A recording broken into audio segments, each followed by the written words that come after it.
And welcome once again to Flashpoints. I'm Bob Orr. Joining me as he always does is Juan Zarate. He's our national security analyst. Juan, good to see you. Bob, great seeing you. So the president has pledged to degrade and destroy ISIS. And so far we know about air power. The French have now joined with the airstrikes. We know about trying to put together a ground coalition of the Syrian Free Army and maybe the Iraqi forces. Right. But you have to have intelligence, and it seems to me that that's the point no one's talking about. Yeah, we're playing catch up here, Bob, in terms of intelligence gathering. For a number of years now, we've had a big gap in terms of our understanding of what's going on the ground in Syria. A lot of the fault lines and fissures between the groups, what territory they control, how the forces have been operating. And then we've been absent in Iraq, and that has meant not having sort of eyes and ears on the ground, understanding the dynamics, understanding the players.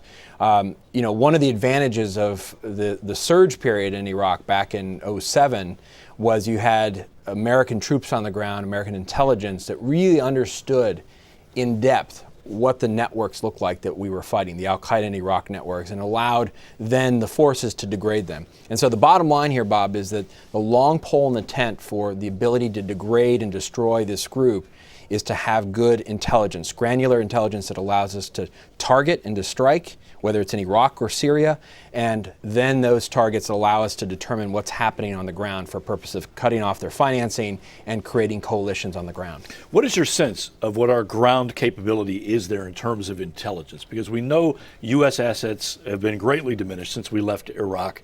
We know we're getting some help from other places, the Jordanians and others, but how good is our visibility? It's not great, but it's getting better and can improve quickly for a couple of reasons. One, I think on the Iraqi side, we can rebuild the ties quickly with the Iraqi military that we had long-standing ties with, helped build.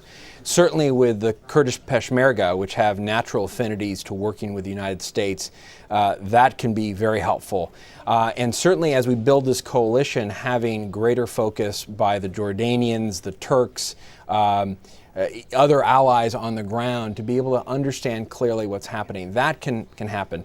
It's not going to happen overnight, but you have to build that reservoir of intelligence to allow us to be effective. And if we're suggesting, as the president has, that this is going to be a long-term effort, you have to then start building the infrastructure for long-term intelligence gathering. So in the near term, tactically, if you have to hit key positions inside Syria, you have to have critical intelligence, right? You have to know where and when. Right. You have to know not only who you're hitting, but when they're going to be there, why you're going to hit particular sites, right? Part of this is the military trying to plan strategically which sites to hit and when.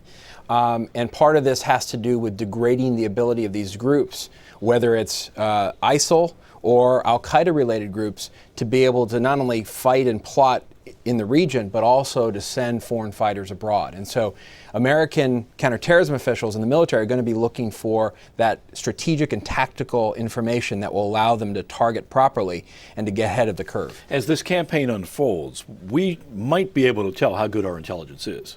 That's right. I think over time we'll tell if we're hitting the right targets, if it's really doing damage to ISIL and their allies. And I think good strikes, good intelligence often leads to better intelligence. And so the enemy will have to react, they'll expose themselves, and that will leave them vulnerable to further intelligence gathering and maybe even strikes. Obviously a story we'll have to keep on top of. Juan, thanks as always. Thank you, Bob. And thanks to you for watching Flashpoints. I'm Bob Orr. We'll see you next time.